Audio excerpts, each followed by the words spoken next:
Are you one of those types of people that think appliance wiring diagrams are extremely difficult to understand and read?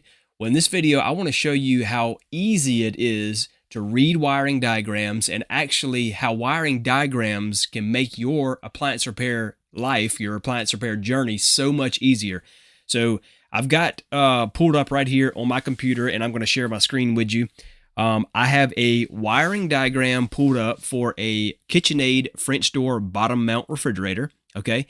And a lot of times what will happen is people will get these newer style or appliance repair technicians will come across these newer style refrigerators, newer style washers, newer style dryers that are almost 100% controlled electronically by control boards. In this case, this is one of those refrigerators. It is controlled 100% by control boards, and actually quite a few control boards. We see right here down the left side, we've got our main control board. Right over here, we've got a power supply board.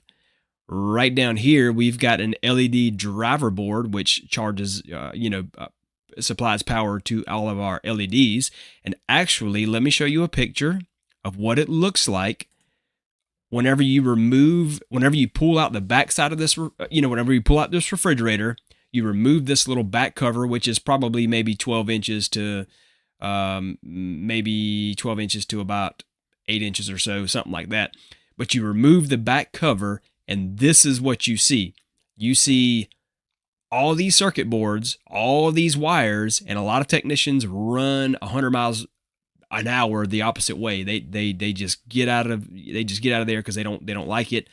As a matter of fact, I've had a bunch of different older technicians, old-fashioned technicians, the older guys that refused to learn the electronically controlled appliances, and they have now quit appliance repair altogether because the phase of going from your regular standard appliances, the way they used to be made long years ago, now to electronically controlled appliances, and that they don't want to have anything to do with it. But I'm telling you, there's no reason to be afraid of it. All of this are pretty much the same things that appliances used to be made out of, except they added control boards to actually simplify everything, actually to make things easier. Nowadays, you can go to the front of a refrigerator or to the control panel of a dryer or to the control panel of a washer, and you can enter that unit into a service diagnostics mode, and that service diagnostics mode would tell you almost everything about what's going on with the refrigerator. You can force defrost cycles, you can force fans to work. So electronically controlled appliances have actually made the appliance technician's life a lot easier. But if you don't understand how they work, if you don't understand how to read wiring diagrams, I understand it can look daunting and you can get tripped up whenever you remove that cover and you see something like this staring at you. But really quick, I just want to show you, just make a quick video and show you just how simple it is to read wiring diagrams, but not only to read the wiring diagrams, but test components from the control board to make your life a lot easier. Okay.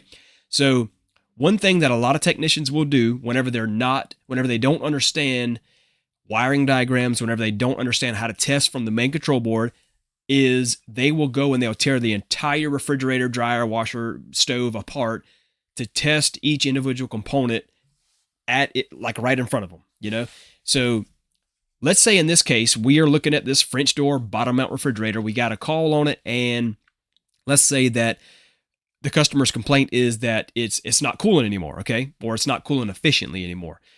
We get there, we find out that the freezer evaporator is completely covered in ice, okay? So any technician knows we've got a defrost issue. We have to figure out why is it not defrosting.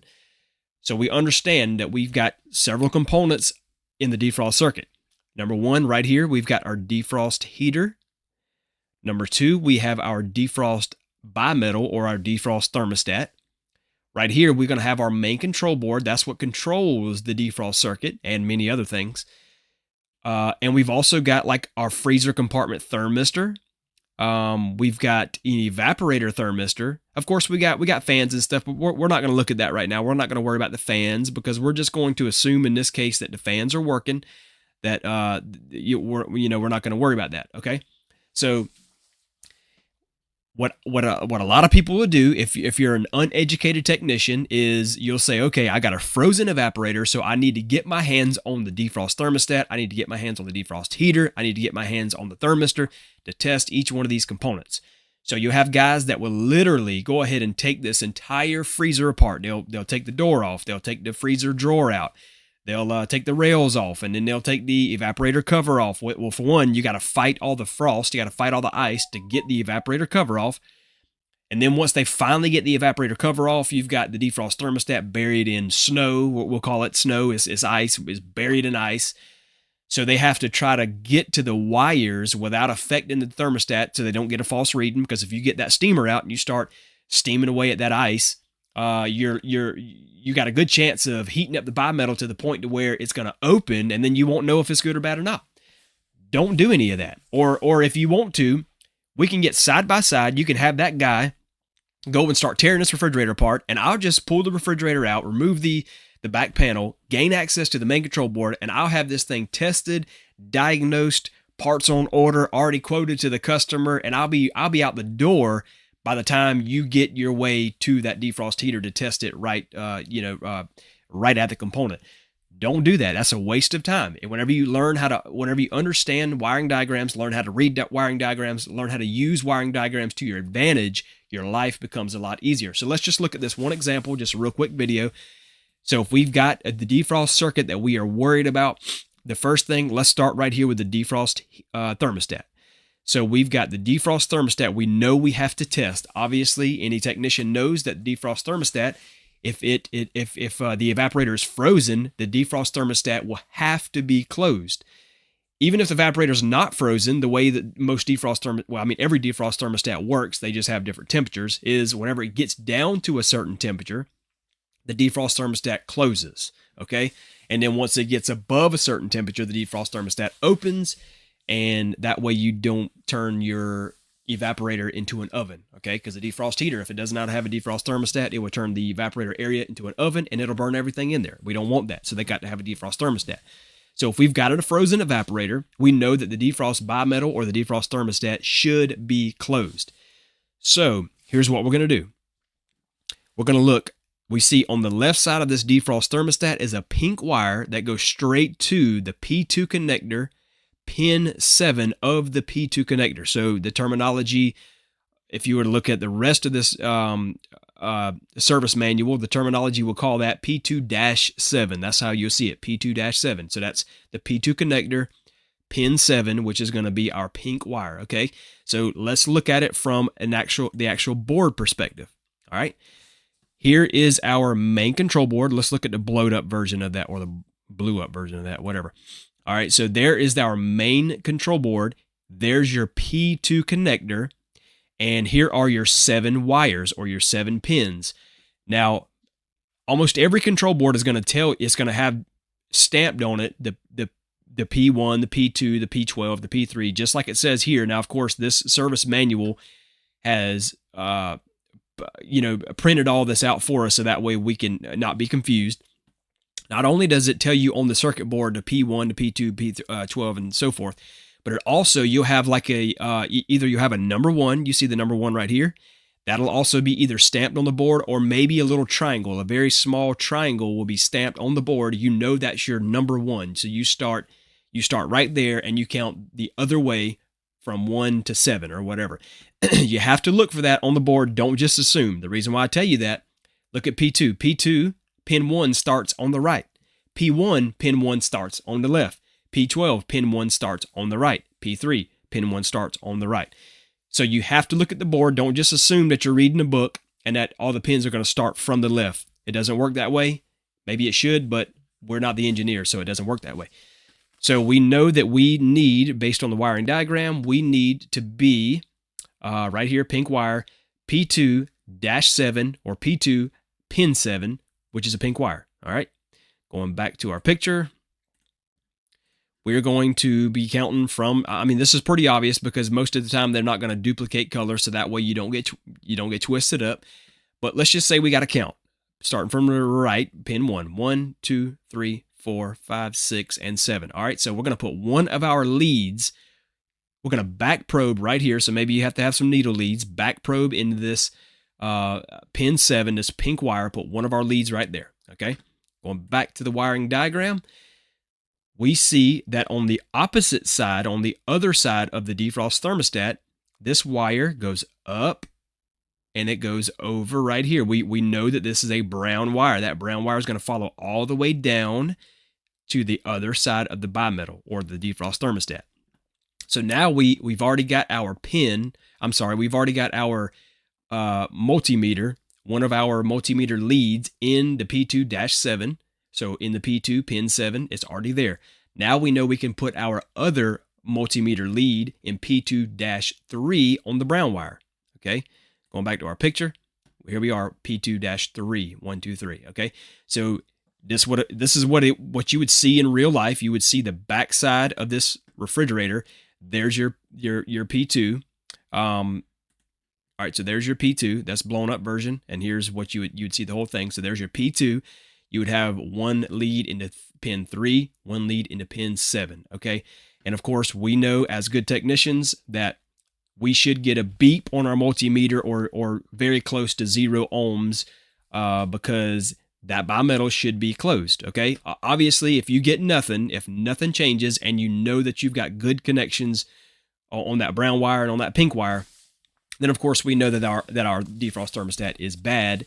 Go ahead and stop right there. Or actually just, I would, most of the time I'll go ahead further. I'll go ahead and test other components just to be sure. But if you find that the defrost thermostat is bad, you know, hey, it's time to quote this for a defrost thermostat, time to tell the customer.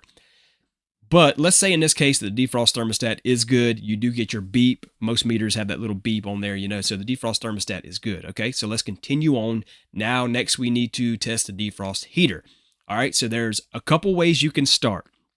You can start at the P2-7, the pink wire. The only reason why I say you can start there is because you've already verified that your defrost thermostat is good. So there should be a closed circuit.